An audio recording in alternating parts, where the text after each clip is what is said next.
Your husband is standing in front of the dishwasher like he's never even seen one before. Or maybe you find yourself doing all the laundry, paying all the bills, scheduling the doctor's appointments, planning the holidays, and maybe even answering his mother's emails. And you keep wondering whether you married a partner or quietly inherited a third child. Well, take a breath, because the resentment that's living in your chest right now is a lot older than your marriage. Now, a lot of people online are going to try and tell you that he's manipulating you. He might be, but in most cases, he's not. Or they're going to try and tell you that you're lazy or controlling or nagging. That might be true, but in a lot of cases, it's not. What you're actually watching is two adult children running old emotional blueprint survival strategies that they built before they could ever spell their own names. And the two strategies that they're both using just happen to fit together like a puzzle. They're the perfect pieces coming together, and they come from the same broken house. I've had clients say almost the exact same sentence on both sides. For instance, one might say, everyone did everything for me as a child. And now they're mad that I can't do things on my own. But no one ever taught me how. Or, I did everything in our life, and I've been telling myself that's just who I am. Now, those are not character traits or personality traits. Those are actually confessions. For instance, I sat across from a couple a few years back where the wife just had a spreadsheet of every task in the house that she did. And when her husband looked at it, he became emotional. Not because he got caught, but because he had no idea why he couldn't just do those things, even when he wanted to. Well, that moment is the doorway in. So I want to be clear. This happens in both directions, where the man does everything and the wife can't do things on her own. This isn't a male problem, where the woman's always doing too much and the man's not doing enough. It happens in the reverse, where the man is carrying all the load and the wife, because of her original emotional blueprint, doesn't know how to do things. But here's the key that most people aren't telling you about a partner who deliberately fails. It's because as a child, their authenticity, their competence, and their needs were either punished or absorbed by a parent who could not let them be their own person. Now, some of these kids grew up with a falsely empowered parent who raged and criticized every attempt they made to be capable until that child learned that being good at things was dangerous. Now, others grew up with an emotionally engulfing parent who merged with the child's successes, and they used the child's competence as their own validation, their own personality. So the child did the only thing a brilliant 2, 4, 6, 8, 10-year-old can do. They learned deliberately to fail. They learned to forget or to fumble in the exact places where being capable would have cost them this small zone of being themselves. Now, that strategic helplessness isn't laziness. It's an emotional survival blueprint, and it stayed wired into their nervous system long after they became a man or a woman that you married. Now, conversely, let's look at the other side of the net, the partner who picks the partner who constantly fails. Well, this overfunctioner usually grew up as the nice child or the easy child, the responsible child, the mature child. The adult who managed mom's moods, raised the younger siblings, and held the household together, while the grown-ups fell apart or just were non-existent and couldn't be parents. Well, that's called parentification, and it's one of the most invisible childhood wounds because our society praises it. I remember sitting with some friends of mine, and they had this sweet little 7-year-old, and she just sat there, more adult and more mannered and more polite than her parents. And they praised her for how adult she was. And inside, I'm just thinking, this poor girl, she's just not allowed to be a child. And so they call a child like this mature and responsible. But nobody ever told us the truth, which is that being the over-mature child is not a personality trait. It's a shame-based emotional survival strategy. These type of children learned that their worth equaled their usefulness, that their needs were a threat to connection, and that if they stopped carrying everything for the parents, the whole world around them would collapse on top of them. So this type of child doesn't realize they married a partner with that wound. And they don't realize they hired a subordinate who they can manage, because being an actual partner with someone who fails all the time would have required someone to share the load. And your nervous system, if this is who you picked, has never known what that feels like. And this is where what I call the worst day cycle that I wrote about in my first book, Your Journey to Success, takes over for both of these individuals in this type of relationship. The worst day cycle consists of trauma, fear, shame, and denial. Well, his trauma was being shut down for being capable, and her trauma was being abandoned to carry the family. His fear was that if he becomes competent, somebody will take him over again. Her fear is that if she stops overfunctioning, she stops being lovable. And then comes the shame. He feels stupid. Every time you sigh and snicker and condemn him at the dishwasher. And his shame just deepens the strategy. Now you feel like a nag, but then a martyr, then like you're too much. And your shame just deepens your overfunctioning. And then denial puts a friendly mask on it. He tells himself he's just bad at logistics. He doesn't remember these things. And you tell yourself you're just the organized one. And the cycle quietly runs your marriage for 20, 30, 40 years. And this is why couples therapy or communication tools never fix this, because none of them touch the emotional blueprint that built the strategies for each of these people in this relationship in the first place. So neither of you are fighting your partner. You're both fighting a ghost wearing the face of the parent who needed you to play these roles. In his case, the parent needed him to be small.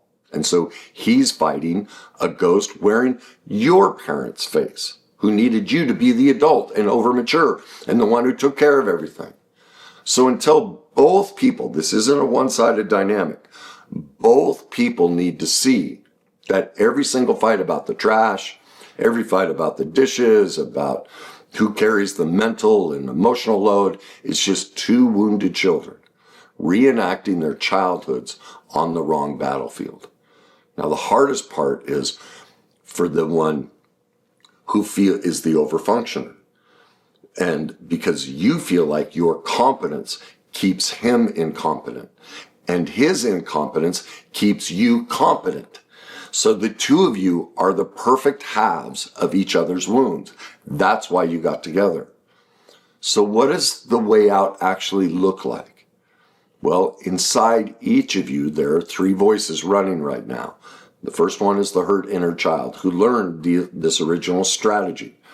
And then there's the shame-based child who keeps the strategy in place. And finally, there's the authentic adult who's watching this video and trying to figure out how to quiet those voices. Well, the authentic self is who we're about to talk to. Now, I want to walk you through what I call the authentic self cycle, which combats the worst day cycle. And I wrote about this in my second book, Your Journey to Be Yourself. And it has 4 stages as well. The first is truth, then responsibility, for healing, then forgiveness. Step 1 is truth. Well, truth is you've been treating him like a project, and he's been letting you because both of you are just running the emotional blueprint roles you learned as children, and they feel like home. They're what your brain and body and nervous system had become accustomed to. So you're just running the program that both of you know. This is an equal dynamic. One isn't better than the other. One isn't less than the other. They are both equally responsible, step 2, for this dynamic. And so to get into responsibility, his responsibility is to start being capable in the exact places his childhood taught him that he's supposed to fail. Even though it's going to feel like a betrayal of the kid he used to be, the survival persona he developed because he figured out the only way to fit into this family system is for me to fail so they feel better about themselves. Now, conversely, the overfunctioner, your responsibility is to stop walking onto his side of the tennis court and playing his shots for him. Even though for you, you're going to have the same experience. It's going to feel like the house is burning down. Well, that was your job as a kid, is to keep the house from blowing up in flames. And you're going to have to learn to take responsibility of that feeling. Now, both of you are going to have to move into step 3, which is healing. And this happens when you let that discomfort exist instead of running the old emotional blueprint and trying to fix it. And when you do those first 3 steps, forgiveness arrives because both of you will be able to grieve the childhoods that taught you both how to play these roles. So the next time the dishwasher is loaded incorrectly or the appointment gets missed, or you feel like you're defective and can't do something, I want both of you to use what I call my emotional authenticity method. Each of you take 30 to 60 seconds and just focus on what you can hear. What do you hear around you? What are the sounds? Are cars driving by? Can you hear the birds? Can you hear the hum of the refrigerator? What is it? Because we have to get you into metacognition so your nervous system calms down before your mouth opens. And this is the first initial step to reattaching to your adult authentic self, which is always there before this pain and trauma was placed into both of you and created these emotional blueprints as children. So this is the first step to being able to live in your adult authentic selves. Now, once you're in this place, you can you move to the 4 questions of emotional authenticity. The first one is, what am I actually feeling? Now, not just simple, feelings, but try and get deeper. Build specificity and granularity, like maybe you're feeling abandoned or invisible or alone in this process. Once you identify the feeling, move to the second question. Ask yourself, where in my body do I feel this? Where am I storing this emotional memory in my body? Then you move to the next question. You ask, what's my earliest memory of having this exact same feeling in my body which created this emotional thought? Because I guarantee you, this feeling and this emotion is a lot older than your marriage. And the significance of this step is it shows you, for the first time, you will see, oh my God, you're right. I've been running this emotional blueprint my whole life. I can see I am running a worst day cycle. This original feeling is just being replayed. And my brain and body is addicted to repeating what it knows, what's familiar. And I looked for a partner where I could relive this exact same abandonment, neglect, being talked down to, being belittled, not being good enough, whichever side of the dynamic you're on. For the first time you see, oh my God, yes, we are 2 children in this relationship. We both are falling back to our emotional blueprints and the original survival personas that our emotional blueprints were built upon. Then you move to the next question and you ask, who would I be if I never had this feeling in my body and the emotional thought in my head ever again? If it wasn't even possible to have this experience, if it was completely wiped off the face of the earth, what would be left over? And that's when you see, if I can never think or feel this again, you feel that space, the metacognition between emotion and thought and your authentic self, and you realize, actually, I'd handle this situation completely different. I would feel different, think different. I'd be calm. I'd be safe. I'd be competent. I wouldn't need to control them. I wouldn't need to fail. You see who you were before the emotional blueprint was placed into you. And you recognize no matter what you've been through, you can always reattach to your authentic self. And this is where you're going to rebuild your marriage from. This place, not your old childhood emotional blueprints. Now, once you've identified your authentic self and who you are before the pain was placed into you, now you're going to create a new emotional chemical addiction to remap and rewire that so that the old emotional blueprint doesn't run when he's standing in front of the dishwasher. You're going to create a new emotional blueprint that works for you, not against you. And you're going to do that by using what I call feelization. And this is where you go through all these situations where you feel like the failure who can't do anything, or you feel like the nag and the overperformer, and you relive those moments from this authentic self. And you ask, okay, wait a minute. If all those feelings are gone from here, what would I think, feel, say, and do? Well, it'd be completely different. And you sit in the feeling before it's ever happened. You create an emotional chemical addiction. And the reason we do this is because the next time you come in the house, completely distracted from picking up the kids or doing whatever it was, and your husband's standing at the dishwasher, that old emotional blueprint's going to pop up. You're going to want to take control and belittle and all of that. But now, because you've accessed this new emotional blueprint, it's going to come up also. And for the first time in your life, you have the choice. Am I going to stay the child and run my programmed emotional blueprint? Or am I going to choose to be adult and run my authentic self program that I've learned? And instead you act from here.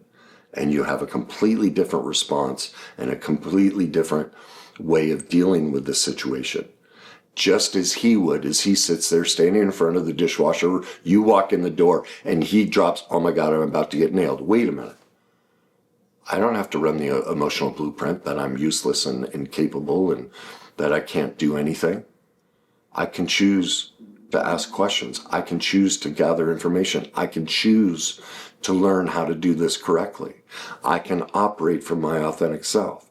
And now all of a sudden you have two adults pursuing a marriage, not two children running their old emotional blueprints. And that becomes the new emotional healthy chemical addiction to the feeling that's going to keep you adult instead of the old roles. That's the rewiring. That's how the blueprint changes. Now, most people will have clicked away from this video long before they got to this point. But if you're still here, what that tells me is you're not actually here to win the chore war, or you're not the person who's looking to stay incompetent and frozen. You're here to stop being a stranger to yourself inside your own marriage. So before I go, I just want to remind you that neither one of you are to blame, and neither one of you are broken. Both of you have been doing the best that you could with the information you had at the time. But now that you know more, you know about the worst day cycle, the authentic self cycle, the emotional authenticity method. Now that you know about these things, you can equip yourself with the skills and tools to do more. So don't forget, you are just emotionally programmed, but those emotional programs can be rewritten. So I hope this helped you, and I'll see you in the next video.